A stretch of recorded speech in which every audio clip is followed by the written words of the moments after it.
Like many other subjects which are under more or less constant analysis, there are numerous misunderstandings. European alchemy is not of great antiquity, and the rumors about its roots in the mysterious past are highly symbolized. Actually, we have almost nothing on the subject of alchemy in European literature prior to the beginning of the 15th century, AD. And nearly all of the so-called earlier works are backdated. That is, they were prepared and printed after the year 1500, but there are fictitious dates of an earlier period added to them. There is very little of alchemy in the incunabula printing of the first 50 years of printing, between 1445 and 1500. And we have very little evidence that the alchemical writings attributed to ancient authors are genuine.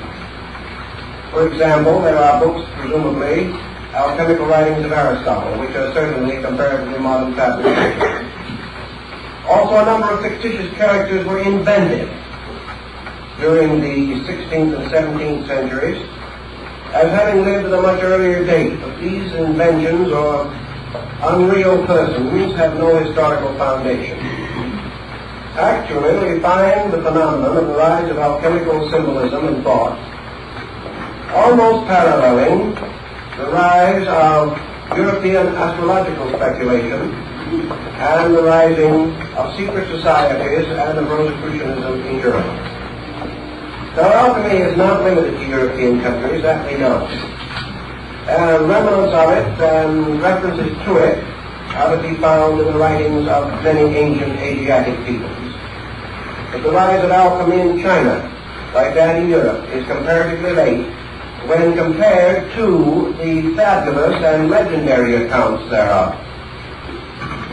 So we must recognize we're in the presence of a rather mysterious situation, namely that a art or cult arose in Europe, which was given an antiquity by means of a certain exaggeration on the part of those working with it.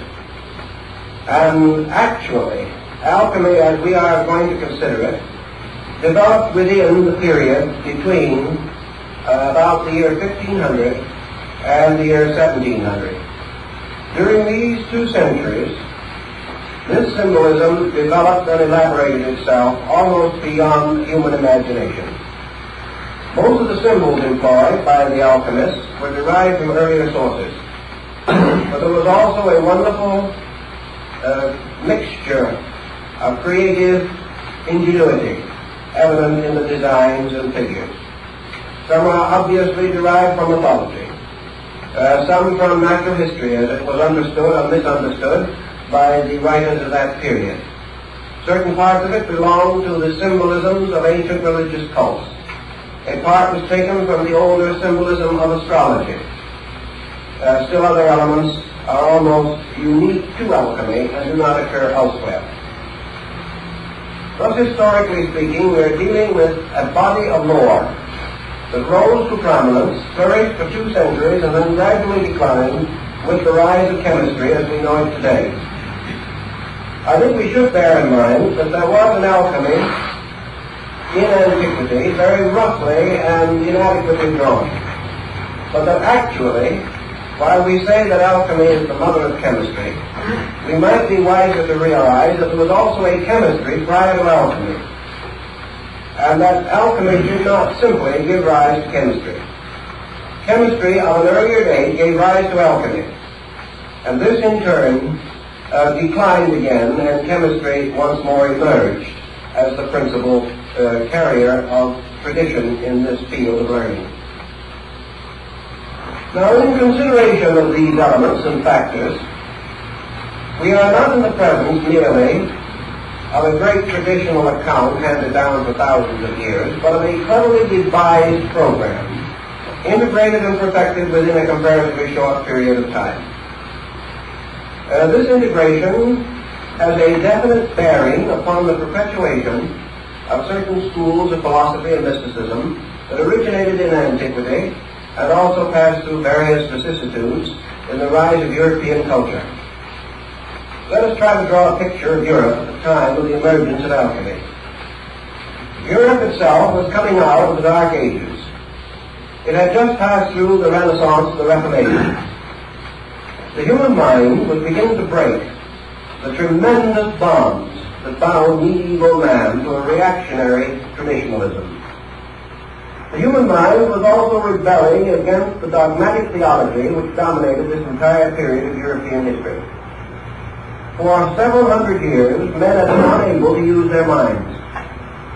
In the first place, there was no way of training minds. There were no schools. There were no universities.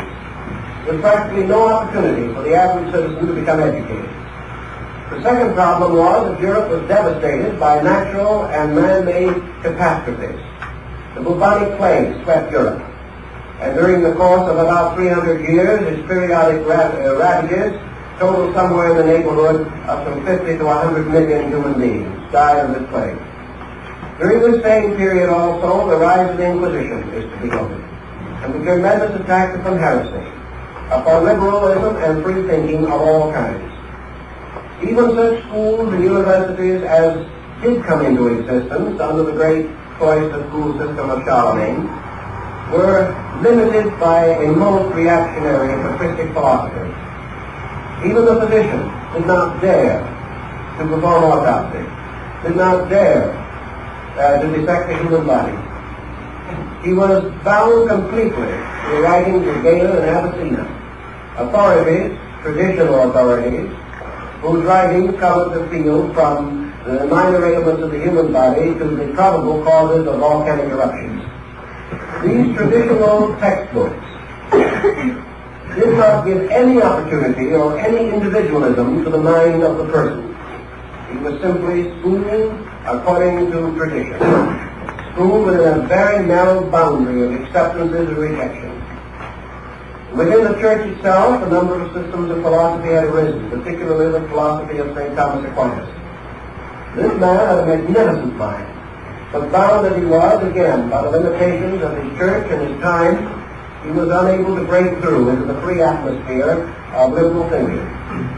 Rebels of that period, like Bruno, Savonarola, and even Paracelsus, paid with their lives, or with their worldly goods and honors, for their efforts to break through this traditional path. In this same period, demonism and demonology and necromancy flourished. The mysterious magic attributed to King Solomon was restored. The grimoires came into existence, and men went out to crossroads at night to invoke spirits. It was a time of rather visible intellectual benignness. Yet this oppression forced upon man was not exactly in order with his growth and evolution. A more ancient man had achieved much more. The Greco-Roman civilization had given to the world a magnificent look. The philosophical attainments of Egypt and the Near East were spectacular. And these achievements and accomplishments did not simply die. They could not. The human being will not stop thinking and cannot stop thinking because someone tells him he must. Thus, there was beneath the surface of European thought and European life a tremendous surge of intellectualism, a surge which could not break through, but which did begin to emerge as soon as the Protestant Reformation began to lift the boundaries on human thinking. Now, against this pressure from within the individual himself, the pressure of his own inadequacy, there was the force of a limiting condition of environment. Internal pressure, plus this tremendous adamant boundary fixed upon his thinking and living, resulted in an explosion, resulted in a definite breaking through from the internal psychic life of the human being. Now, we cannot say, I don't agree with some psychologists who affirm that alchemy simply emerged from the individual, that it did remotely and originally do so, and that its forms undoubtedly were influenced by the pressures of the human psyche. We do not deny it. But I cannot accept that it was merely a spontaneous outburst. It was too well organized, too well developed, too carefully thought through. It is far more reasonable and likely that it represented a new appearance of a tradition struggling to restore its own place as a leader in the intellectual life of the human being. Now we know, as I have told you in other lectures, that after the Crusades, the returning Crusaders and the Templars and many other groups brought back to Europe a great deal of wisdom from the Near East. Also the rise of Moorish culture in Spain resulted in a liberation of the human mind and a return of lines and departments of knowledge hitherto long removed from European civilization and culture. We know that all through this transition period, secret societies, originating in antiquity and perpetuated quietly but strenuously by certain individuals, did move beneath the surface of European life and politics. These societies, striving for survival and also for their major purpose, which was the liberation of the human mind, continued to operate quietly but effectively, as we know from the stories of the troubadours, the guilds, and many other groups. Now, as far as it is possible to determine, alchemy was devised as a means of perpetuating a secret kind of knowledge under the symbolism of chemistry. Now, why was chemistry chosen? Let us reply by asking another question. Why did the Dionysians and later Masonic organizations use architecture for exactly the same purpose? In other words, we know that the Dionysians believed that the building of a temple was a symbolization of the building of society and of the human soul. But at a time when it seemed advisable to move in secrecy, the active properties of the esoteric lore were concealed under appropriate figures and devices. And just as the building of Solomon's temple came to mean the building of human society, so the transmutation of metals came to mean the transmutation of the personal and collective life of humanity. The symbolism was adroit because the alchemists had hit upon a basic truth, namely that all departments of nature can be brought under one general pattern, and any science thoroughly understood is a key to nearly all other forms of learning. Thus in alchemy, the entire weight of an important philosophical system was trusted to chemistry and chemical symbolism. We may say that this was suitable and proper for the reason that against this symbolism there was no well-integrated body of opposition. If these philosophers revealed themselves as philosophers, they would have been persecuted. Had they advanced their ideas on a religious level, they would have been executed. Had they attempted to develop psychological training, they would probably have fallen victim to the Inquisition. But as chemists, they had several appeals. First of all, medicine and the chemical sciences were accepted by theology. They were accepted as necessary, and the church had no direct opposition to the advancement of medical science. It did not encourage it particularly, but it accepted it. The second thing is that this symbolism strangely intrigued the covetousness of the human mind. During the rise of alchemical symbolism, many princes, powerful leaders of both church and state, hired and maintained alchemists and carried elaborate research programs because alchemy promised to transmute base metal into gold and to discover the universal medicine and the elixir of life. And there wasn't a rogue in Europe who didn't want to live longer. And there wasn't a king in Europe who did not want additional funds in the treasury. So the appeal to the cupidity and the selfishness of mankind helped to protect the alchemist from persecution. He had hit upon a wonderful formula. And even though he did suffer to some degree from the greed of princes, still for the most part he was catered to and pampered. And we remember the Street of the Gold Makers in Prague, in Czechoslovakia, where a whole colony of these alchemists worked together for a number of years under the princes of Bohemia and other royal patrons. Now, it must have been rather interesting to realize that these alchemists were supported, maintained, and nursed along by the very tyrants who alchemy expected to eliminate. But it was only timely to carry the step as we must by degrees. Now we have many hints, for example, that alchemy was a well-integrated kind of chemical guild, just as the tailors and the shoemakers and the various guilds were closely integrated bodies with their obligations, with their trade union patterns.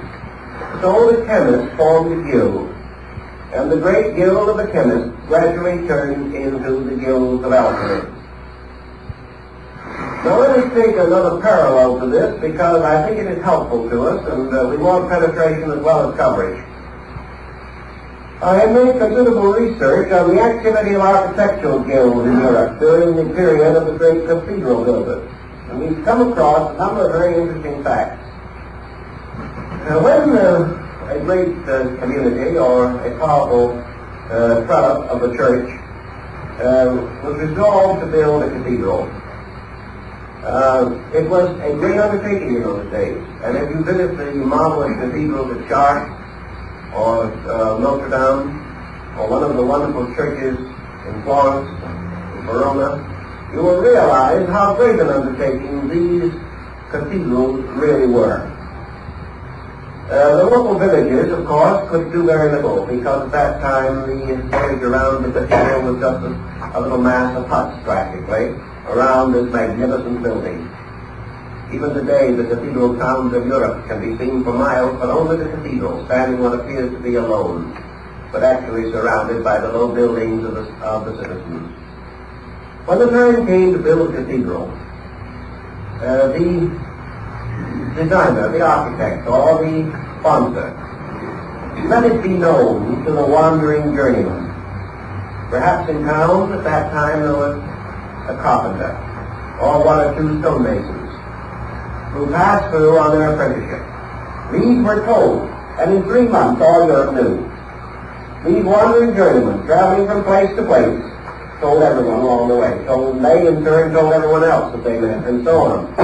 So in 3 or 4 months, the whole of Europe knew that this great building was contemplated. As a result of that, qualified workmen in all of the lines naturally involved in such a project began to congregate. Now today we would say they would come and probably come up with their trailers or something of that nature and build little communities or something of that nature, or move into hotels and boarding houses. Such things didn't exist at that time. When these builders came, they brought their families with them, they drove their cattle, they brought all their worldly goods, because they never expected to leave that community alive. In those days, to build a cathedral was a matter of 200 or 300 years. These men and their sons and their sons' sons would work on that building. It would continue until it was finished.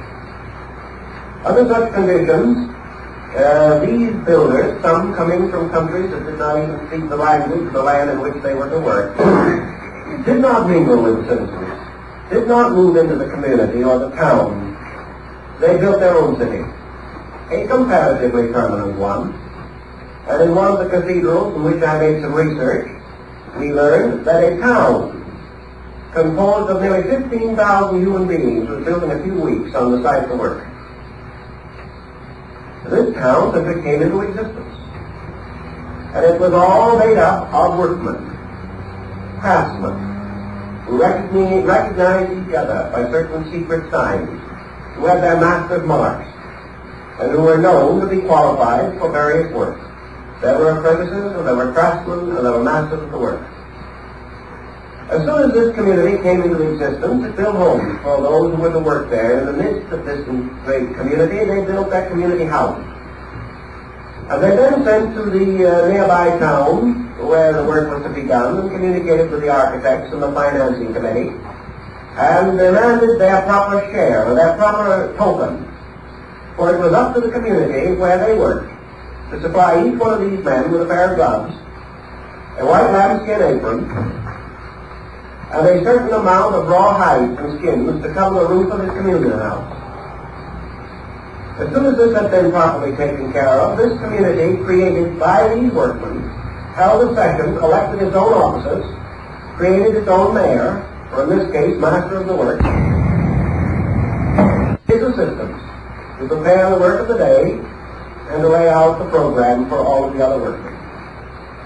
These men and their community lived completely apart from the rest of the country in which they lived.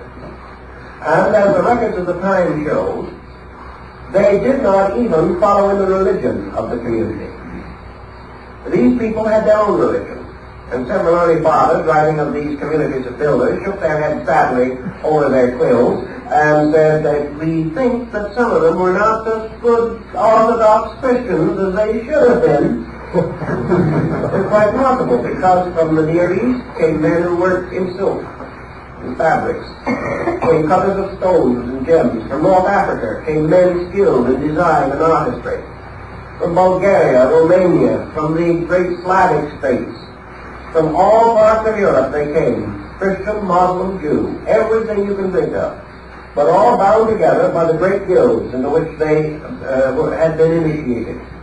These guilds created their own world. They created their own cooperatives. They had their own ways of taking care of the widows and the fatherless. They took care of their own sick. They brought their own physicians. They did everything, and they created a form of government which we call today democracy. And that democracy began within the structure of the guilds.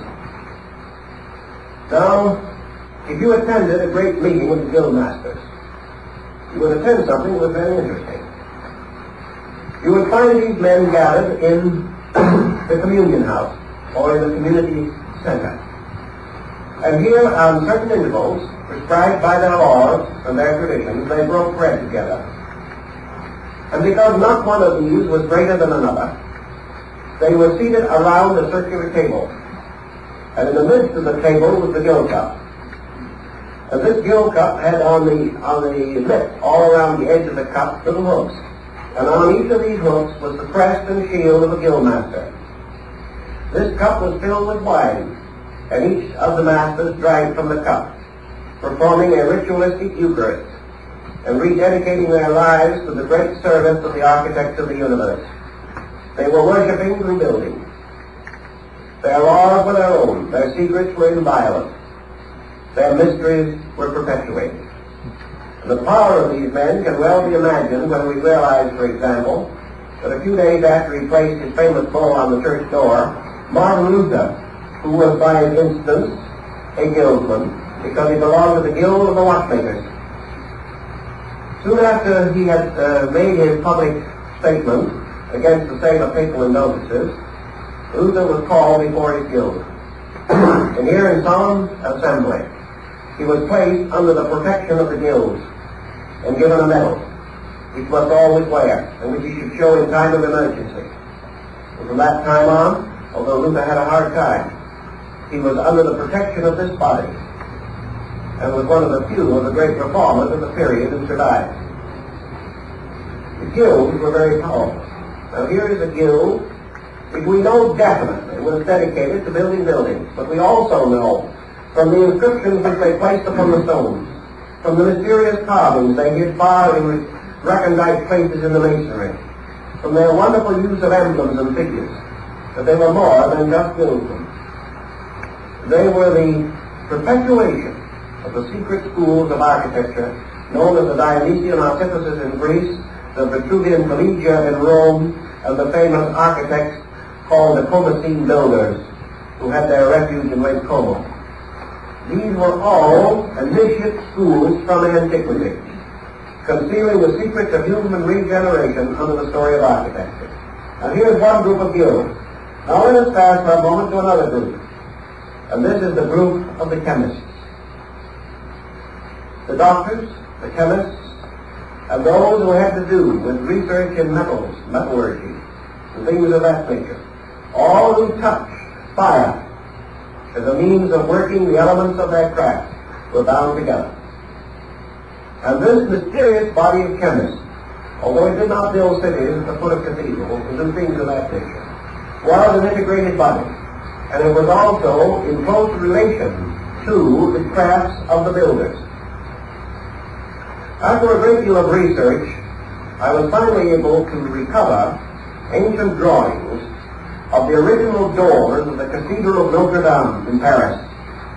The reason this was important was that the original doors, which were removed at the time of the French Revolution, that these doors, which were cast in bronze, and are supposed to have been the work of the devil, all such interesting things were at that time. On these doors was the complete formula of alchemical transmutation. The doors were a mass of hermetic symbols. Now these doors could not have been placed there by the chemists, unless these chemists had also been in very intimate association with the cathedral builders. It was part of the same type of guild. Another guild that is of very great interest to us is the bookmakers' guild, the printers. And if you study the coffins and trade emblems and symbols of the great presses like Gutenberg and Fuss and Caxton, you will find that each one of these presses had its master's mark, and that these book builders and makers were also bound together in a fraternity, which is the reason why it was possible through the medieval and early modern period for ciphers and secret devices of all kinds to be introduced into books. This could not have taken place had it not been for the guilds, this tremendous body of men who were bound together by a common purpose. And that common purpose was the restoration of the golden age in the world. And when we go directly and strictly into the alchemical symbolism, we come upon a number of intimations. And in order to trace these intimations, we have to go step by step to an inconceivable labyrinth of clues and hints and implications. We know, for example, that the term adept, as we know it in the West, is first applied to the alchemical masters. As the various building crafts elected a grand master, the alchemists elected or appointed or accepted into their bodies certain masters of their arts, whom they called adepts. In alchemy, this term has a very special and definite meaning. It should not be confused with the Eastern or Oriental concept of adept, or even the Rosicrucian or mystical concept. The adept was the master alchemist, or one fully possessed of the mysteries of the art. Now in the builder's craft, you have the masters, the fellow craft, and the apprentices. In the alchemical guild, you have the adept, the illuminate, and the initiate. Those were the 3 degrees. And these represented those who had attained to 1 or 2 or even the 3rd step of knowledge concerning the mysteries of chemistry. The adepts gathering together in the performance of their equivalent to the master builder's Eucharist, gathering around the great guild cup, which in this case was the wonderful alembic of alchemy. Also appointed their ruler, who was called the Adept King. And there's one of the very rare tracts which is almost unobtainable, states that in alchemy there was the King Emperor, the supreme ruler of the entire school, scattered throughout the world. That under him were the princes of the blood, the highest adept masters.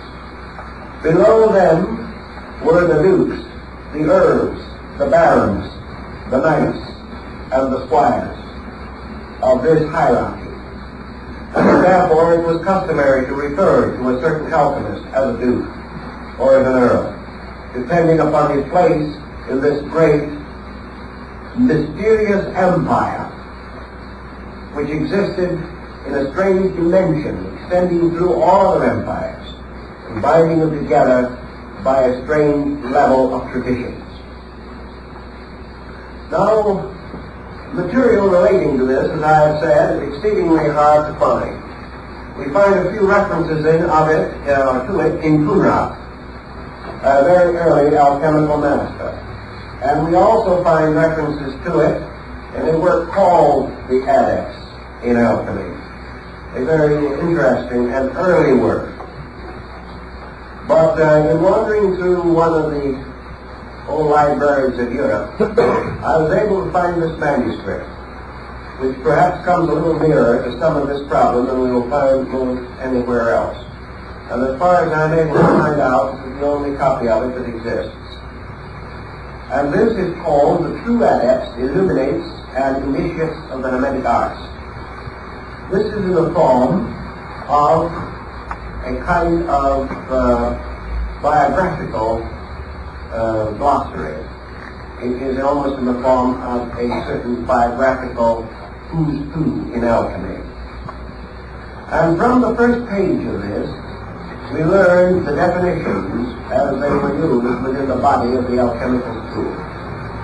The term adept is properly applied to one who has learned the great work and who has performed it. That is the proper term for an adept. The term illuminate or illuminist is properly related to one who has experienced the mystery of the work, but does not know how it is performed. This is a rather curious differentiation. The term initiate is one who has achieved to the knowledge of the method, but has not performed the work. Now this is the way in which the guild of the chemists was divided. Following this is a list, prefaced by the fact that it must always and ever be remembered that there are false adepts, false illuminates, and false initiates, but that the genuine ones can be determined only by those who have the knowledge to investigate the secret marks and symbols. Then we have here a list of the adepts of the school, both imaginary and historical, and also the degrees of their development within the school. We learn from this book, for instance, that according to the alchemical tradition, Moses was an adept. We learn that Solomon was an adept. And this brings us very close to the fact that Solomon was also supposed to have been a great architect and a master of those mysteries. Then we learn also, as we go on through the list, some of the other names involved in this. The Apostle John, a sublime illuminate. Hermes, an adept. Orpheus, an adept. Apollonius of Rhodes, an initiate. Homer, an initiate. Ptolemy, an illuminate. Virgil, an initiate. You can go right down through this book, and you will find all of the principal names and their ranks in the school. We also learn that Avicenna was an initiate. Albert the Great, Albertus Magnus, was an adept. St. Thomas Aquinas was an initiate. Roger Bacon was an initiate. Raymond Lully was an adept. I won't try to read them all because many of the names are not particularly important to us now. But this work carries on through all of the different steps of alchemy, pointing out that these different teachers, masters of the schools, were actually bound together in a pattern. Now when we take an alchemical tradition and we come to the discovery that it includes Orpheus and Homer, we know that we're not dealing with chemistry, because these men were not chemists. We were dealing with an esoteric system of which the alchemical schools in Europe were comparatively recent development. Clearly, an illuminate. Michael Meyer, in the class. One of the interesting things we find as we go along through here is that a number of names that are a little better known to us are also to be found as we go near the end of the list. We know, for instance, that this list, strangely enough, ends with a comparatively familiar name, and that is Baron Emanuel Swedenborg, an Illuminate. Now, when we study Swedenborg and his association with Saint Germain and Cagliostro, we have reasons to believe that the book is probably correct. But this is, as far as I know, the only who's who of the Hermetic adepts there is. The principle behind it is that the entire work was an integration, was a definite system devised for a purpose. And that purpose was concealed under a series of alchemical or magical symbols and devices, the meanings of which we will try to explain at least in part as this series progresses. Now, the next thing that I want to bring up in connection with the alchemical tradition is to try to orient what basically alchemy stood for. Generally and broadly, we know what it meant. We know that by transmutation was implied regeneration. We also know that the symbolism of alchemy was exact. Why? Because it was based upon an exact science, chemistry. We also realize that as we go into it, that perhaps the nearest parallel that we can find to it in our common experience in the modern world is yoga. In other words, alchemy was an esoteric discipline. It was a discipline based upon an exact science of human regeneration. Now, just as in almost all of the exact sciences of antiquity, it is assumed that the keys were lost, and that therefore the mystery of the cult or sect is no longer to be found. This I question very greatly. The second point that I think we should try to realize and understand is that the alchemists were not only interested in the regeneration of man, but in the restoration of the philosophic empire, as established in the concept of Plato. This restoration of the philosophic empire was to be undertaken by a broad political program. So alchemy penetrated and permeated practically every political and social state of the world, extending as far as China, throughout India, throughout the Near East, and even extending into the Central and South American areas of the Western Hemisphere, where chemistry had reached a fairly high degree of proficiency.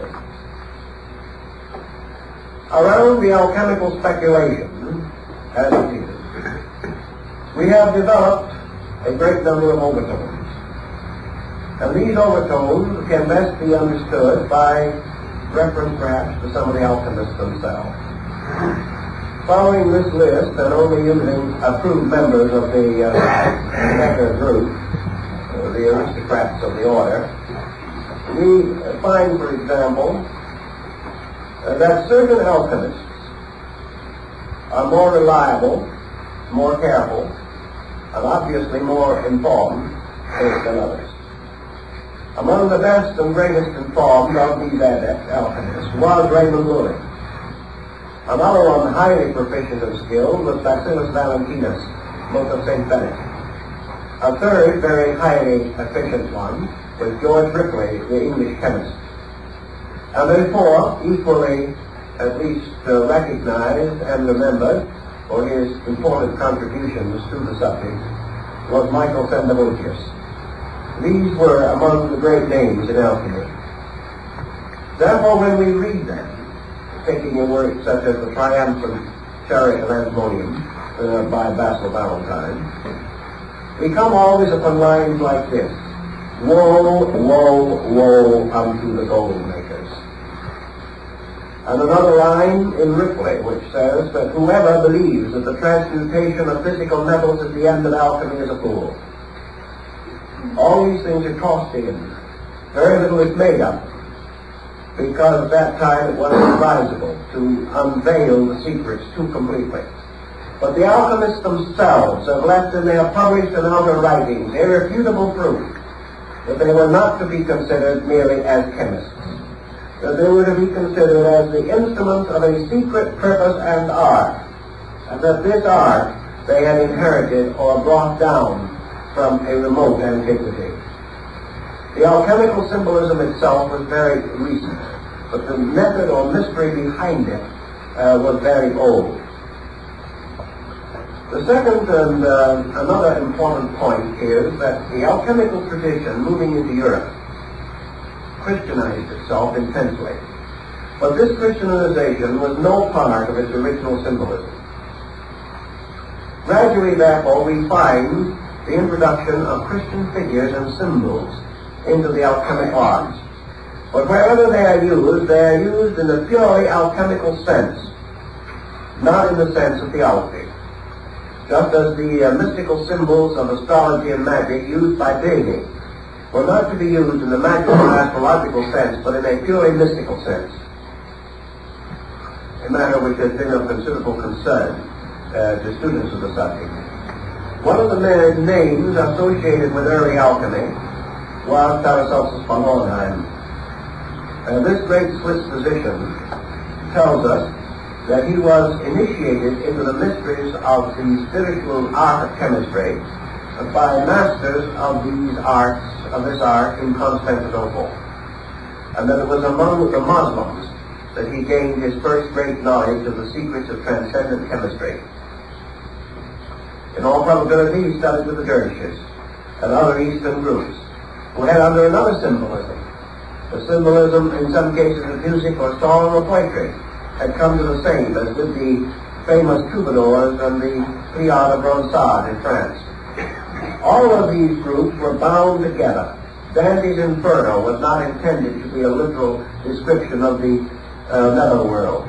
Milton's Paradise Lost was not intended merely to be a story based upon a great religious fantasy. These things were tied together. They were part of a pattern. And if you had the key, you could unlock the pattern. If you did not have the key, it remained hopelessly a mystery to you. But to possess the key was to have a knowledge of the transcendental arts and all that they imply in the system of alchemical speculation. Two names I'd like to mention specially connected with the problem of alchemy this evening. One is the French alchemist Nicolas Flamel. The story of Flamel is almost unbelievable. He was a poor man who made his living by writing documents and acting as a notary. In one of his experiences wandering around, he found a mysterious book, which was called the Book of Abraham the Jew. This book was written upon tablets of some mysterious fiber-like substance, and it contained only a certain number of leaves, and on these leaves were the entire formulas of the transmutations of metals. Flamel studied these leaves very carefully for a number of years, and finally hit upon the formula. And as a result of having found the formula, he built a number of institutions for the poor, orphanages and churches and chapels in France, and finally caused the entire formula to be carved in beautiful designs upon the arches of the Church of the Innocents in Paris. When I was in Paris just before the war, I went in search of the Church of the Innocents. Unfortunately, it has departed from us. And where it once stood is now a small and almost deserted park. I happened to be able to get hold of the gardener, or caretaker, who watched this park, and he told me that every so often that when they were planting and weeding and making the little flower beds to look as best as they could, they would pick up bones from the old cemetery of the Church of the Innocents. And then a number of stones and a number of inscribed sections from the church have been taken into the courtyard of the Cuny Museum in Paris, where they stood around in various places. I went over there and looked them over. Some of them still showed sections of the alchemical designs of Nicolas Flamel. This mysterious man was persecuted terrifically. He gave the secret from him, but never divulged it. And is said finally to have gone to Asia. where he lived for a great length of time in company with dervishes and other mystics. He was quite a remarkable person, and a wonderful story about him could easily be written. Another interesting personality in the tradition of alchemy is the mysterious character Elias Adepta, the king of the Adepts. He shows up once in a while, but has the same elusiveness as the mysterious character of the Wandering Jew. The Adept king is described in some detail in one or two alchemical works. He is said to have lived forever, to have spoken every language in the world. And it was his peculiar habit to wander about Europe in disguise, always appearing in the costume of the country which he visited, always appearing to conform with its laws and customs, appearing at will and disappearing at will. And the story of Elias Adepta is one of the most fantastic in the entire circle of metaphysical literature. Typical example of the story of Elias Adepta will be found in the writings of men like Sendavogius, an alchemist working in his laboratory, struggling desperately, very devout, very sincere, very noble man. He finally came to the point where he could no longer find any further clues to the mysterious search which he was advancing. He came to the point where there were no longer any answers.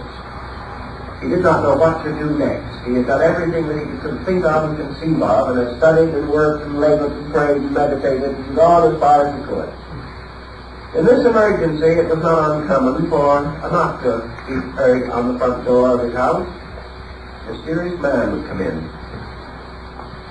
And he would go to the laboratory of the chemist and sit down and talk to him for a few moments, and then tell him what to do. And then when asked who he was, he would probably smile and say, "Oh, just a wandering chemist who kind of had an idea to give a little advice at this time," and would walk out the door and never be seen or heard of again.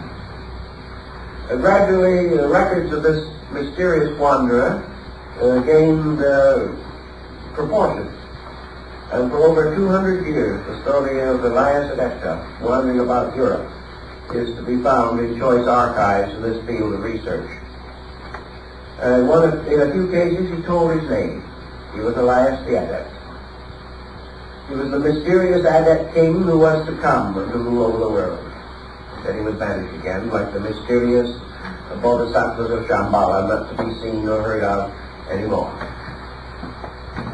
As these stories build and as the legends accumulate, the parallels between this concept and that of the Oriental mysteries become very obvious. And we know that we were dealing in Europe with an advanced system of speculation and art and science, which normally would not have existed and could not have existed, and which had to conceal itself for its own protection. Out of the alchemical furor of the 15th and 16th century came the Rosicrucian furor of the early 17th century. And let us remember definitely that all opinion and prejudice to the contrary, that there was no evidence of the existence of Rosicrucianism in Europe prior to the year 1610. That the story like that of alchemy has a much older origin, but that this origin is fantasy, is legend, lore, symbolism, all that we will accept. But actually, this society, which combined certain hermetic and alchemical factors with those of other sciences of the time, such as Kabbalism, magic, actually came into existence about 1610. Nearly all of the alchemists then flourishing in Europe became immediately involved in this new heresy, the Brotherhood of the Rosy Cross. It also was strangely short-lived and elusive. There are a number of accounts of Rosicrucian adepts, including one who whistled rats out of houses, but we won't take him too seriously. In the first 10 years of Rosicrucian excitement, after the publication of the Brahma Confessio Praesolitatis, about 900 books were written dealing with the subject by persons who knew nothing about it whatsoever. Many of these books were in the form of open letters, published at the expense of the author, in stating his own qualifications and asking a brother of the society to contact him in some way. because he had no way of contacting the society itself. Naturally, most of these letters and open epistles were ignored. No one has ever been able to find out who the dominant persons were behind this movement, any more than that of the original alchemy. But that they all sprang from a common root, that they all had certain works in common, we cannot doubt. That they fulfilled a very useful function in the unfoldment of the European mind is also quite definite and evident. Now, from this general survey, which is naturally exceedingly brief and which only touches a few of the interesting phases of it, I want to try to start a series of rather brief definitions of some of the elements of alchemy as we have to contact them and work with them in the future. First of all, alchemy, as we say, has three steps or degrees of adepts. One being the adept himself, one the illuminate, and one the initiate. It likewise had three great works or achievements with which it was concerned primarily under the title or general collective term, the magnum opus, or the great work. The first and supreme work of the alchemist was the formation or the production by art and genius of the philosopher's stone, the lapis philosophorum. Now, the creation of the philosopher's stone was associated identically with the adept himself. The adept, or the master of the school, and the philosopher's stone parallel. In other words, the adept and the stone had something in common, almost something in identity. The second work of the great school of alchemy was the transmutation of base metals. This, the formation of physical chemistry for the production of synthetic minerals and metals, was associated with the third step in the cycle, namely the initiate. In other words, the initiate was the transmuter of metals. The illuminist, who was between these two, was identified with the search for the universal medicine. So we have the three steps in relationship to the three grades. The creation of the stone being the work of the adept, the discovery of the universal medicine being the work of the illuminist, and the transmutation of base metals being the work of the initiate. These three men represented the keys to the works of the grades, or differentiated the labors of the three classes or orders of alchemists. The transmutation of base metals into gold was the work of science. The creation of the universal medicine was the work of philosophy. The casting of the lapis philosophorum, or the great stone, was the work of religion.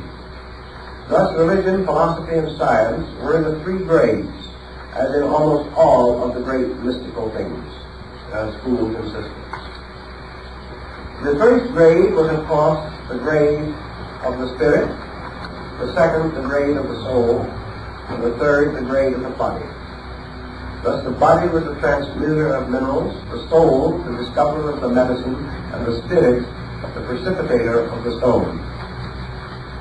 Von Welling, the great German adept, gives us a very definite series of definitions, indicating that these accomplishments conceal the rituals, rites, and secret ceremonies of the grades, and that therefore, under the heading, for instance, of the transmutation of metals, we have an interesting symbolism.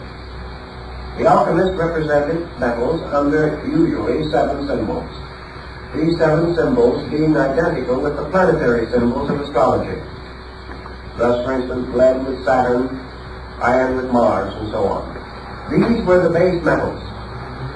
And they were formed together in the form of a 6-point star composed of 2 interlaced triangles, and in the center a 7th point. So that the 6 points on the points of the stars and the 7th in the center constituted the 7 metals.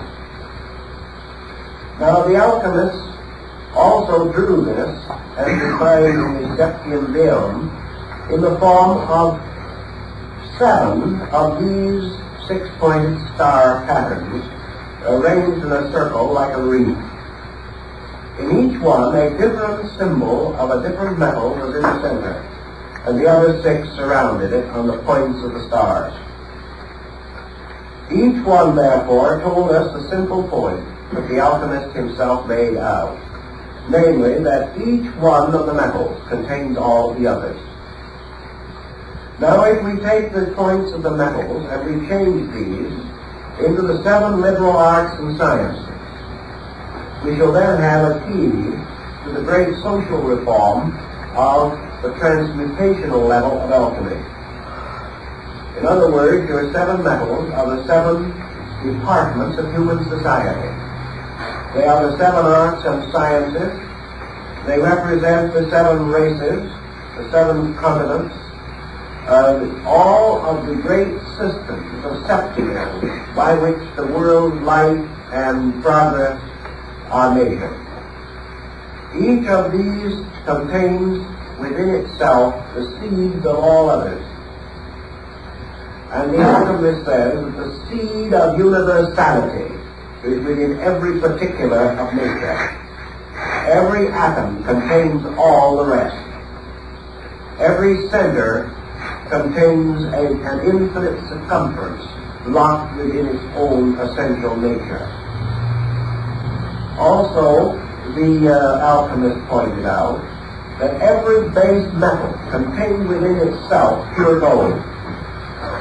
Now, the amount of pure gold contained within any atom or any minute particle of matter might be so slight as to be practically beyond discovery.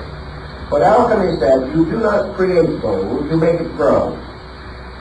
The seed of the divine metal is within all base metals, and that the transmutation of a base substance is not actually a change into something that does not previously did not previously exist, but the release of that which is forever present in all compounds and in all elements.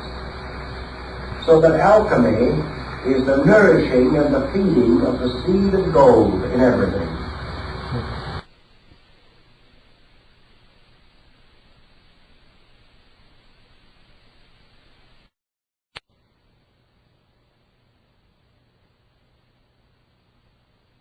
The outer forms of these arts and sciences to remain unregenerated.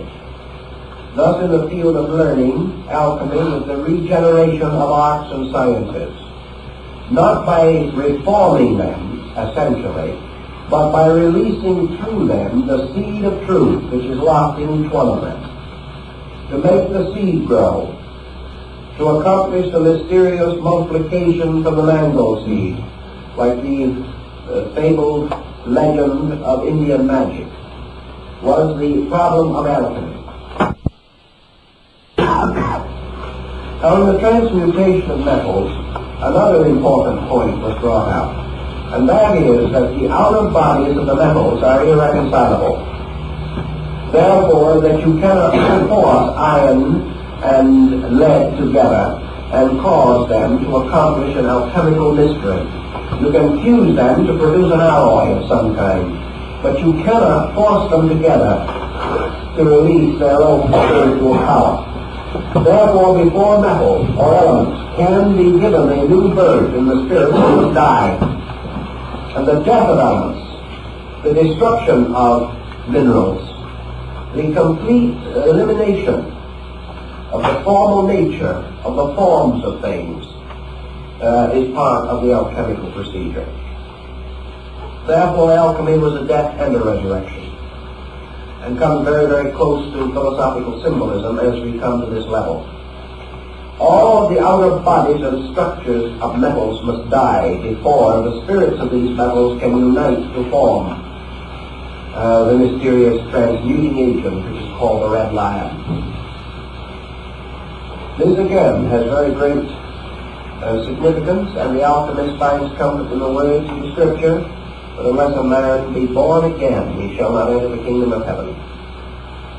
For every one of the forms of nature must die before the life within that form can be liberated or released. Therefore, alchemy then approaches the problem of human intelligence, and it says that before the individual can become wise, he must destroy the false mind, which presumes to possess knowledge. He must destroy opinions before facts can come. He must tear down old walls before he can build a new house.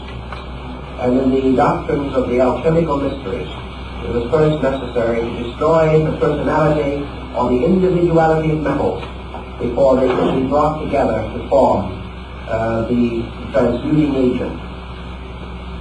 Now in the transmuting agent itself, called the red lion, or the power of projection, which was one of the great symbols of alchemy, the master was said to carry, particularly Elias Adepta, who was Elias the artist, that the master carried with him a little box which contained the power of projection, and that one grain of this power would transmute into pure gold, 100,000 times its own weight in base metals. Here we are obviously in the presence of an advanced type of symbolism, because obviously the power of projection represents consciousness itself, all on the level of knowledge, truth, which transforms ignorance, and consciousness itself, which can transform body up to 100,000 times its own weight. Therefore, the power of projection is consciousness itself, by means of which all base substances can be transformed or changed. The red lion is the symbol in alchemy of illumination, the mysterious enlightenment from within, which is the rebirth of the soul of the metals. This illumination, according to alchemy, was achieved through the blending of 7 arts and sciences, which were the 7 sacred arts and sciences of the ancients. Thus we proceed in symbolism a little way. We don't want to go too far now because we have to examine these things in greater detail. So we then consider the creation of the universal medicine, which was the work of the Illuminists. Now how is this universal medicine to be found? The basis of this medicine goes back into a very ancient symbolism, and that is the production of the spirits of metals and the spirit of gold, which can be captured in wine. Theophrastus Paracelsus explained that in certain parts of Switzerland, where there was gold in the soil, grapevines, sending their tendrils and roots into the earth, gathered up this gold of all forms of vegetation. The grape is the one which has the greatest affinity to gold. And that is in areas where gold is in the soil. The dead vines of grapes are burned, and the ashes of these, from this burning, are washed. Gold will be found in them. Now, if you study this symbolism a little further, you will begin to recognize the peculiar use of the grape, of the wine, of the Eucharist, and of the mysterious symbols of the early Christian church. The gold, which is gathered for the grape, is the symbol of mystical ecstasy, or the mystical experience in man. For this experience gathers the available consciousness.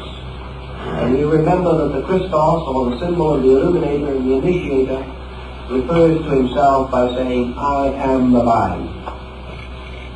This mysterious vine of life, the grape, the symbol of the Dionysian Eucharist, and later brought into the church, is therefore closely associated, as with the grail, with illumination.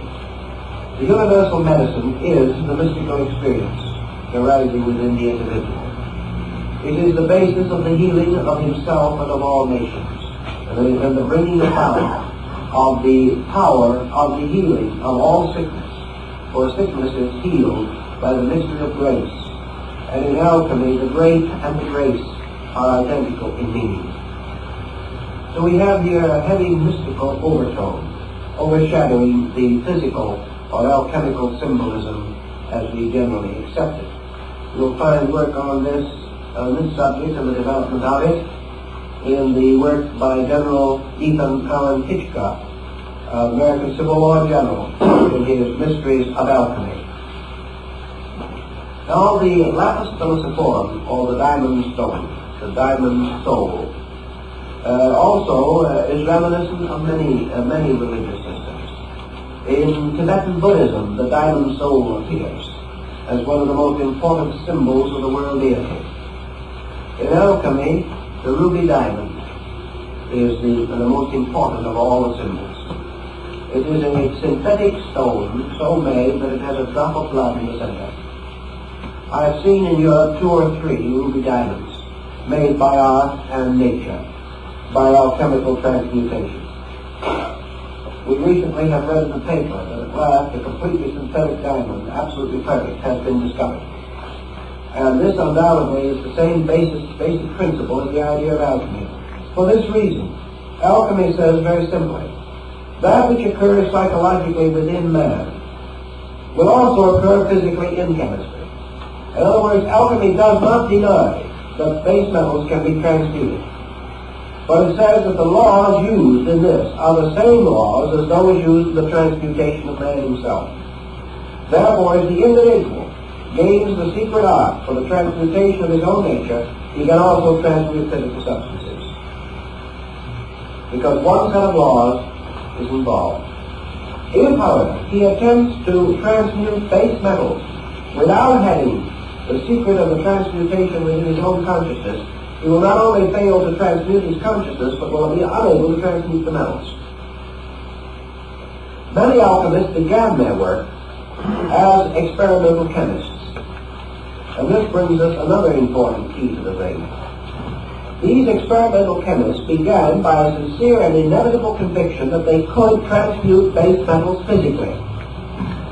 So they took the writings of the alchemists with their strange descriptions of mysterious monsters, of agents, of black birds, of double-headed phoenixes, of kings and queens, of the celestial hermaphrodite, of the crystal homunculus, and all these other emblems of alchemy.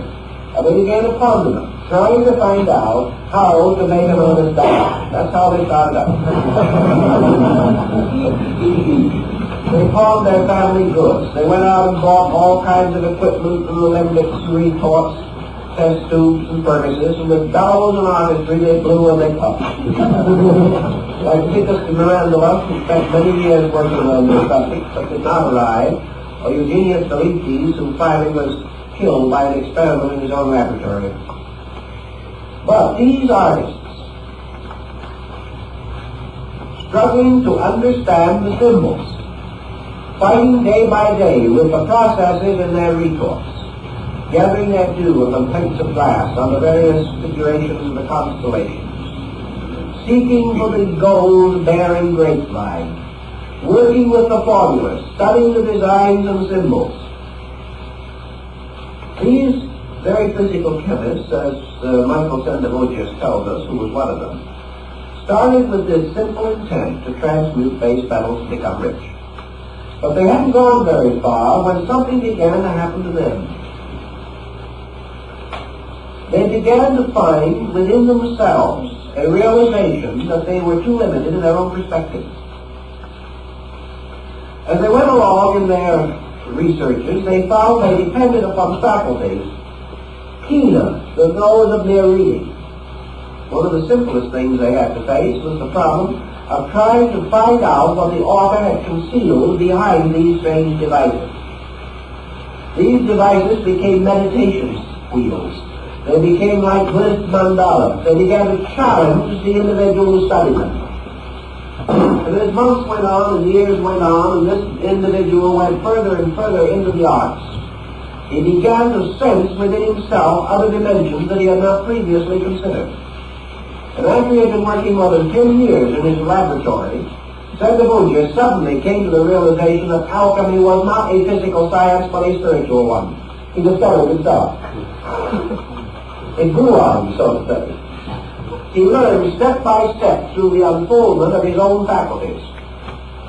He found then that this mysterious twisting road that led through the symbols with a constant coaxing of something out of himself. He finally grew to be so intuitive that he could read between the lines. And as he began to read between the lines, he began to see the larger dimensions of the art. Until at last, he cried out in dismay and distress to think that he had wasted so much time on the outer shadow of something that was so much more important than he had originally believed. Gradually he found that the study of these symbols released something out of his own nature. And he began to sense the real mysteries of alchemy. So we have another definition that has to sink in somewhere along the line, and that's what's slipping in right now. Namely, that the initiate is the intellect, that the illuminate is the intuition, and that the adeptus is the consciousness, and that they're all inside of himself and always were. That the alchemical adept is the mysterious power of consciousness operating through will and yoga. And that every human being is his own adept. And that Elias Artista, the master of the adepts, who appears and disappears without leaving trace, coming when he is most needed, disappearing no one knows where, represents these flashes of consciousness by which the individual suddenly and briefly senses his own internal. But there is something within himself that does not respond to his demands, but somehow responds to his needs. Elias the artist is his own consciousness. The great fire of alchemy is his own will, by means of which these mysteries are wrought. The illuminate is his own psychic nature, particularly his intuitional and inspirational part. And the initiate is his mind, which can always know the secret but can never experience it. So the adept himself, in all his parts, is the alchemist, growing step by step through the experiences of his own art.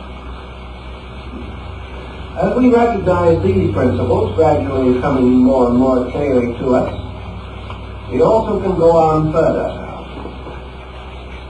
In the alchemical transmutation, we have a bottle. It's a very interesting bottle. It's a kind of a bulgy bottle with a long, sometimes a rather long neck.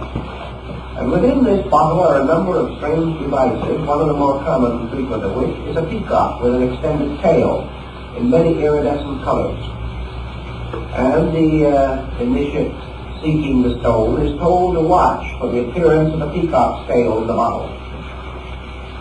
In the emblems of Solomon Trismosin, called the Splendor Solis, we have a good many examples of this wonderful adventure taking place in a glass bottle. This was called the hermetic womb in the rites and in the ancient mysteries. And this undoubtedly has one very simple meaning. This glass bottle is the human soul. And it is within this soul that the mystery of the 7 transmutations takes place. Now you remember in the last series when we were talking about yoga, I pointed out the importance of recognizing that the human soul corresponds with the orbits of the 7 planets, and that the soul of man represents this field of the 7 cardinal virtues, the 7 deadly sins, which reflect downward into the physical phenomena of the 7 liberal arts and sciences. Therefore, the second part of the work of the illuminate, takes place within the soul, and the bottle, it must contain the universal medicine. Now this universal medicine is achieved through the mystery of the 7 parts of the human soul, a doctrine which originated probably in Egypt, where there is specific reference to the 7 souls of man and how they in turn influence the destiny of his life. Now when we get up into the higher level of the adeptus, we also begin to see this cut diamond with its various facets and symbols. And the further we go into that diamond and the study of it, the closer we get to the great geometric solids of Plato's Pythagoras. The diamond is a symbol of the symmetrical geometric solid, the sign of the perfect form in nature. The diamond soul is itself, of course, a symbol of the universe. It is a symbol of consciousness. It is a symbol of spirit. It is a symbol of the perfect power which is released or made possible or available to man through regeneration. Now all these different elements become more than mere hints. We must accept them as hints. We must work with them as best we can until we gain more and more knowledge of them.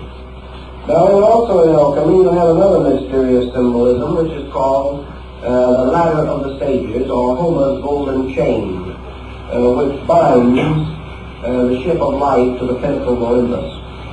Homer's golden chain is a sequence of 7 interlocking elemental symbols by means of which spirit and body are united.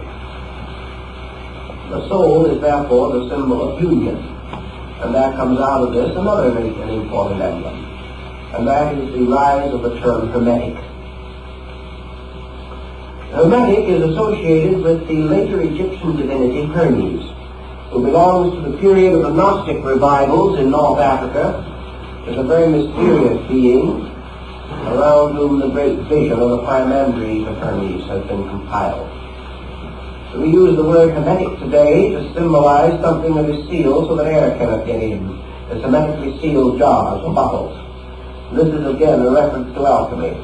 Hermes was the patron of alchemy, which was also referred to as the Hermetic art. Now Hermes carries always the caduceus, or the winged staff. He's represented with wings on his heels and wings on his hat, and usually dressed somewhat in the garb of a Roman soldier. He's a kind of an effective-looking little fellow in his own way, but very few students have really given him a great deal of thought. Now Mercury, in the old astrological symbolism, has to do with the intellect. And to a certain degree, it still has that relation in alchemy, because mind unites spirit and body. Mind is the link between man as an internal and man as an external being. So the mind man expresses into himself from environment, and through the mind man expresses the inner nature of his own consciousness. Thus mind is a common ground within himself. But the alchemists used mind much more in the sense that we use the psyche of the soul. For to them it included both male and female attributes, and represented a psychic field or pattern. And Mercury was therefore the common solid, or quicksilver, by which all metals could be united or brought into synthesis. Mercury was the absorbing power, so that actually, according to their doctrine, the philosopher's stone was composed of the union of salt, mercury, and sulfur. Sulfur representing consciousness or spirit, salt representing earth or body, and mercury representing mind, or the solvent. In this symbolism, using the Hermetic analogy, we come upon a number of very interesting and important parallels, or emblems, each of which we will gradually develop along with other symbolism. Mercury now emerges as something that unites or forms a common ground, absorbing into itself things otherwise irreconcilable. Let us try to understand that in terms of human experience, in something that is familiar to us. What is there about us as beings, or what faculty of power do we possess by which we can reconcile opposites, by which we can bind together through experience things held differently, or regarded as irreconcilable in nature or quality? What is this most mysterious and absorbing agent? The Greeks, and later the Hermetists and the alchemists, declared that the psychic field of man was capable of accepting from above spiritual powers and reducing them to the level of mind and emotion, and that this also, the soul, was able to cause bodily elements and external phenomena to ascend into this middle zone and be absorbed into soul qualities. So that the soul was the common denominator, the link, the common field into which both spirit and matter passed, and in which they seem to die, to be reborn again as one body or being. So we can say that in the Hermetic allegory, consciousness, which is the spiritual power, descending into the field of Mercury or into the soul, manifests itself as intellect and intuition, whereas bodily elements or energies ascending into the soul also took on an attribute or aspect of intellect and intuition, so that they took on an overtone and were reconciled in this field, and that therefore man, through a kind of experience within himself, achieved an alchemy in which he transmuted the opposites of his own nature and caused them to become one being within the sphere of soul power. So we have the formula very simple. We have the king and queen, which are spirit and body, or God and nature, producing the homunculus, or the crystal creature, which is man. Man, therefore, is Hermes. Man is the unifier. Man is the personification of the principle of the Hermetic medicine. In man, heaven and earth are mingled. In man, the divine and the human are brought together in one structure. In man, all opposites of nature meet. And in man, in his own nature and in his own existence, in his own attitude, the creation of the diamond soul is made possible. Thus Hermes, or Mercury, is man. Man composed of certain powers and faculties, particularly the 7 powers of the soul. These 7 powers of the soul being the basis of the harmony, or synthesis, by which the divine and the human, or the divine and the mortal, are brought together. Thus man becomes the potential alchemist. So we have in the old symbolism, heaven, earth, and the alchemist. Now we find many such symbols. Heaven represented as a divine being. Earth represented as a wonderful fecundity of life. The king and queen again. Holding between them man, who is the potential adept, who is the potential redeemer of all things and the transmuter of the universe in which he is placed. Now this heaven earth man being begins to bring another point into consideration which we have in alchemy. So we have a trinity of terms which are only found in certain of the old alchemical ABC books, as they are called, the abecedarian writings of early alchemy. And here we have God, nature, and art. Now alchemy was called art. And it was called art in a definition which says, an art perfects nature. Alchemy says there are no miracles to be performed by art. Art merely anticipates nature and achieves its greatest work by becoming a handmaiden of nature. Bacon, the English philosopher, refers to art as the power to perfect nature through intelligent cooperation. So art becomes the symbol of alchemy. In nature, all things are growing. All things are unfolding their life. And all things are moving inevitably and victoriously towards perfection, or towards the state of pure and complete being. But the path is slow, the means are continuous, and the achievements are imperceptible at any given time. Now in a field of man's researches, such as horticulture, for example, comes along a person like Mr. Burbank, or a man like Dr. Carpo. He begins to fulfill the alchemical adage that art perfects nature. Burbank became a great student of plant life. And he finally learned how to use the laws governing plant life to hasten the growth of plants. He didn't break any laws. He didn't perform any miracles. He simply used knowledge and helped the plant to help itself. This is art, which is man's voluntary cooperation with the plan of life. The plan will be perfected without you, but it will take millions of years. Man will perfect himself over a great period of experience by trial and error. Man will go on suffering, dying, until he learns how to live. This is the long road. He will continue to make mistakes, will learn ultimately the laws governing his own conduct, and in the fullness of time will learn to keep those laws. But man may also do many things. He may learn how to work with laws. He may learn that through his own voluntary cooperation, he can make things grow more rapidly. Through will, wisdom, and discipline, he can make himself grow more rapidly. Not by performing a miracle, but by cooperating with nature. So we find alchemy defined as the servant of nature. Not a magician waving a wand, but a gardener working with a spade in the garden. And in the opening sections of Michael Myers, one of his books, we have alchemy as the gardener, working with a spade, very carefully cultivating around the rose bush. There's no description given, but there's none necessary. This is art the gardener, making possible the more immediate and perfect growth of the flower. The rose, of course, is always Eros, love, and acrostic for the human soul.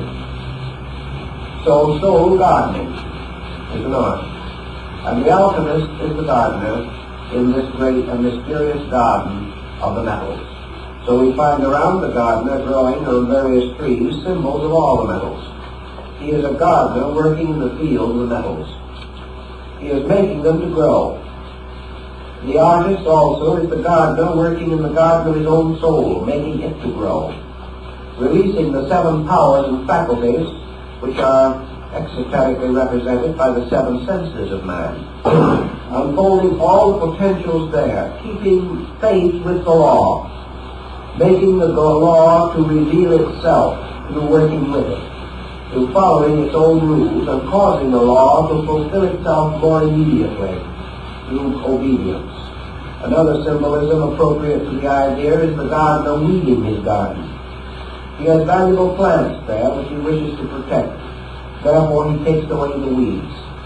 He fertilizes the ground. He cultivates it and makes it possible for his precious plants to grow better. Now also we find the garden sometimes symbolized as a little fenced-in enclosure, in which, as like as not, you will find 2 animals, a lion and a unicorn. Now we all remember the good old earthly rhyme, the lion and the unicorn fighting for the crown. You'll find that the lion and the unicorn, for instance, are the supporters of the crest of Great Britain, British Empire. The unicorn is a very wonderful creature, with 1 horn in its form, made like a horse. But the unicorn is a very, very sensitive and delicate animal, and always likes to be around kindly people. The unicorn will very patiently and lovingly follow the mysterious Virgin of the world, Sophia, who is the only one that can put a bridle on it. This is a very interesting bit of symbolism also, because what is 1 horn but 1 pointed? And what is 1 pointed except will or consciousness itself? Therefore, the unicorn represents the power of will, the conscious will of the individual. The lion, of course, the red lion, we know to be the symbol of the mystery or of the great powder of transmutation or perfection. We know that the lion in this case represents wisdom. So will and wisdom captured in a garden can accomplish great and wonderful things. Because the struggle of will and wisdom, seeking for the crown, of course the crown is Hathor, the symbol in the Hebrew Kabbalah of the supreme power, of the supreme reality of all things. The crown of power and rulership. There are many uses of alchemical symbolism in other departments of living. We also find, for example, in the alchemical doctrine, constant references to various symbols used in the Bible. We find, for instance, that the complete transmutation and the production of the mysterious universal medicine is believed to be contained within the Canticles of Solomon. In other words, the song which is Solomon's contains the complete formula for the production of universal medicine. And the alchemist can break it down and show you word for word, line for line, how that follows through the various researching the various cycles of transmutation. Another very important alchemical formula is said to be concealed in the Lord's Prayer. Now the alchemists, who recognize that that is true, were telling two stories at one time. They were telling that they had found that the Lord's Prayer was an exact example of psychic chemistry. But they were also telling you that the end of psychic chemistry was the achievement of the spiritual state represented in the Lord's Prayer. It worked both ways. And that also that the state of holiness or piety, or the state of prayerful contemplation of reality, was the alchemical transmutation. That the transmutation of fear into faith, for example, was the overcoming of the black symbol of vitriol. All these things worked out on moral and ethical levels. The only difference between them and our general concept of knowledge lies in the exactitude of the symbol. For example, the alchemist says that the sun in the air, in the sky, that is represented in the earth by gold. Therefore, the gold and the sun are the same thing exactly in vibratory principle. That the gold in the earth and the sun in the sky are polarized to the pulse point in the human heart. And therefore, that the human heart, the sun and gold, are all in sympathetic ratio to each other. And that they are of an identical and proper nature. And that they have certain powers in common. Dr. Rudolf Steiner and his researches in Switzerland in connection with the use of the talismanic metals of the ancients in healing disease discovered what we have also learned later by other means, namely that potable gold, or what we might term biological gold, is a heart remedy. And that a syllable gold goes directly into the walls of the heart. Thus, the sympathy that was represented in alchemy was recognized as an existing fact in nature, and that these different principles all work together. Now, the same thing was true with other parts of the universe. Everything that was morally true was scientifically true. If it is true, for example, that wisdom is better than ignorance, that can be proved on terms of chemistry. It can be proved in terms of music, in color, in tone, in sound, in everything. That all values that exist ethically also exist scientifically. And that the polarities of all the elements are to be found in the moral and spiritual life of the individual. And that which constitutes a good life also constitutes an exact working formula for a chemical compound. That just as surely as man is able to integrate certain patterns in his own living, the laws governing these patterns are exactly the same as those used in architecture.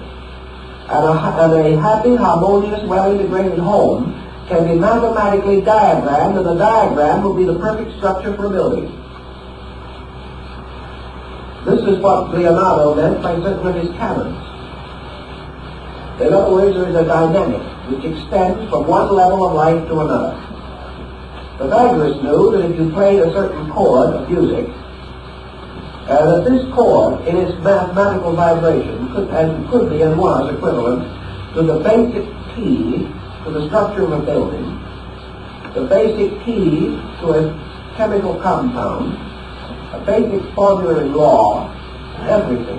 All these things work together constantly. Therefore, if you have a perfect method of purifying a metal, you have a perfect method of purifying a government, a perfect method of purifying the human body and the human soul and the human mind. If you can make certain elements work together, you can make certain philosophies work together, certain sciences meet, certain races mingle. All these things are ruled by the same law. There is one master pattern, which is the great archetype. And all arts and sciences unfold this archetype. And whatever is true of the individual is true of the collective. Whatever the law is working in nature, it must work in man. And just as surely as certain energies in space unite to produce worlds, so certain energies in man must meet and mingle to produce the development and unfoldment of his body and his functions. There is only one set of laws. And these laws become the keys to the Hermetic art. For the Hermetic art is nothing but the reduction of good intentions to a science. These arts tell you that if you have 7 powers of metals in nature, you have 7 organs in the body, you have 7 glandular structures of importance within the body, you have 7 principal orifices in the body, you have 7 principal centers in the brain. All of these are tied together by a sympathy. And as you have certain planets in the sky, so you have certain planets in the soul. And as these planets, by their forms, release certain psychic energies and intensities through man, these 7 energies have in their turn created the arts and sciences, which are nothing but rationalizations by man along the lines of his own energy. Man is able to build a house and to master architecture because he has a principle of architecture in his own soul. That principle of architecture within his own soul is represented by one of the 7 metals. If, therefore, he lacked a certain element within his constitution, he would lack a dimension of consciousness. If gold was removed from his body, he would not only die, but assuming that he did not die, a proportion or dimension of consciousness would depart from him. Every one of these things is tied together, forming one tremendous, all-inclusive pattern. And the pattern itself was described in the Hermetic arts as the tomb of Christian Rosenkreuz. For in this tomb was all of the symbolism of a miniature universe, and in the ceiling of it burned the ever-burning lamp, which was the symbol of consciousness. As therefore the consciousness in nature produces the world, so the consciousness in man sets up septenaries within himself. These septenaries are all on sympathy with each other, exactly like tuning forks, which at the same pitch will react to the sound one or the other. The same way diseases represent certain perversities in vibratory rates. These diseases can be reached by sounding their keynotes. They can be neutralized by other rates of vibration, representing their antipodes. This was the basis of the sympathetic medicine of Paracelsus. We treated the ailments of Mars with the power of Venus and the ailments of Saturn with the power of Jupiter. But when you say Saturn and Jupiter as planets, you're also referring to elements, to minerals, to medications, to degrees of consciousness, to sense perceptions, to soul perceptions, to intuitional faculties, and to the whole gamut. Because all of these things move on the same vibration patterns. Thus we have in alchemy this concept of one universe, in which a series of formulas exist. Now the alchemist took the universal formula, or space, which is the largest, and he reduced it to a formula that he could follow in his laboratory, and we can follow a little bit from Von Welling, in order that we may understand the symbolism a little better. In his great work on salt, sulfur, and mercury, Von Welling says that he took a tiny grain of the universal medicine and placed it on the surface of water in a small retort, which he diametrically sealed. He then placed this retort on a sand furnace. And a sand furnace is one in which the temperature is maintained at about the heat of the human body, which is very important. It never got too warm. The heat was applied only through sand. There was a thick layer of sand between the heat and the retort resting in the sand. And Von Welling says that after a certain time, when the heat within the bottle reached that temperature of incubation, or the temperature, as he says, that is achieved by the hen sitting on an egg, when that peculiar natural heat level was reached, this grain of the elixir, or the mysterious powder, began to move. And he said as he watched it, it began to spin. And as it spun, it threw parts of itself off. And these parts that flew off began to move around it. And in a half an hour, he saw unfold within the retort a complete solar system. Why? Because every unit must follow the law of the entire. Now, if he had used a different level of analogy, he could have taken that same grain, placed it within another type of bottle, with another group of elements to work with, and under the same heat and length of time, this grain of the eternal elixir would have begun to move in a different direction, would gradually have taken the whirling proportions of the human embryo and would have ultimately developed into a human body called the homunculus. He would have done exactly the same thing. And he would have had the tiny human being in the body. Now we also have, in the Paracelsian theory, the possibility of reviving all kinds of forms from their own ashes. This we have under various symbolism. A plant burned to ashes within a sealed bottle, and then under a certain type of pressure and under certain use of alchemical formulas, heated to a certain degree. The plant, or a shadow of it, will grow again in the bottle, in ashes. Years ago, I had an interesting experience with which we will try to explain this. A man came to me who had spent many years up in the northern part of Canada, along the Klondike. He was an old gold miner.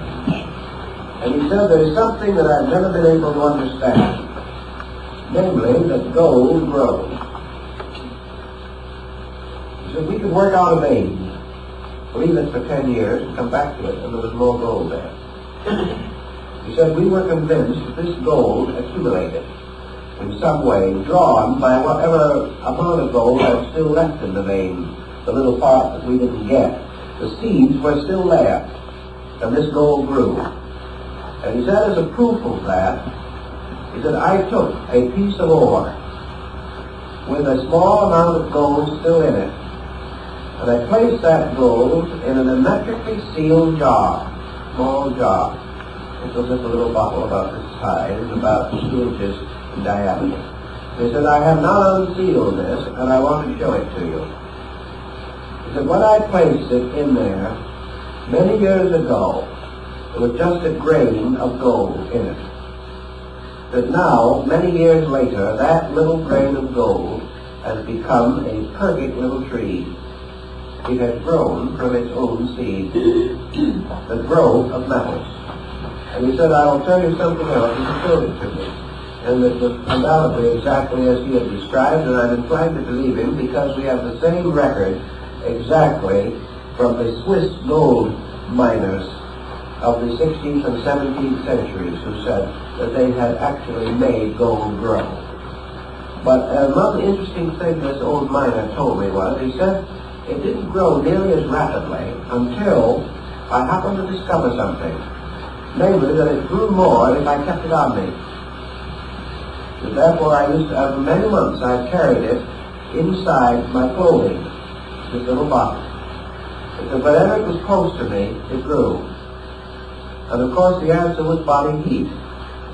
As long as it was close to his body, it grew. And reports of these experiments have been carried on for hundreds of years. And the concept of gold growing in the rocks, gold growing in the human body, body growing.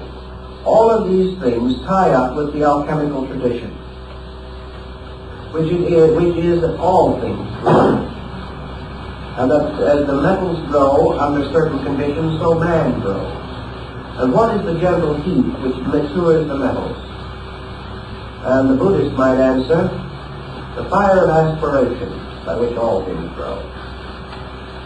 But there is a certain mood or spirit within man, a warmth of man's own soul that makes him grow. And in the presence of this warmth within himself, and this warmth is the warmth of the mother hen sitting on the egg, which even in itself is a rather interesting thing. because it is the warmth of love. It is the warmth of service, of protection. All these things work together. And in alchemy, the universe is one mass of these interrelated laws. Laws which can be diagrammed on one level, played on a musical instrument on another, and on a third level, if applied inwardly, transform the sinner into the saint. They are living laws, living patterns, living archetypes, forever reproducing themselves on all levels. The alchemist says if you can discover these on one level, you can then apply this key to all other levels, and have them, indeed, the key to the mystery of the universe. So this is a little something of the background. And from that we must go on with the psychology of this, or the science of it, and I'll try to show you as we go along the symbols, the artistry, the books, the manuscripts by which this symbolism, this concept is unfolded. And it is the great hermetic allegory, or the great law of analogy, as above, so below, as with the lesser, so with the greater. All things differing in multitude and magnitude, but all identical in the great pattern of vital principles that sustain them. To know these principles, then, is to be the magician, to be the master of all things by knowing the laws and obeying the laws. An art is man's learning to obey, his constructive and wonderful ability to take these principles and amplify them so that they work more rapidly and perfect themselves more perfectly. Man working with law, therefore, is the master alchemist. And if he works with the law works for him, and he sees things grow and multiply in days, months, or years, which might otherwise require ages, unless they receive the cultivation of the hermetic gardener. This is the concept on which we must later build the more detailed account of the alchemical procedures. Now our time is up for tonight, and I'd like to make one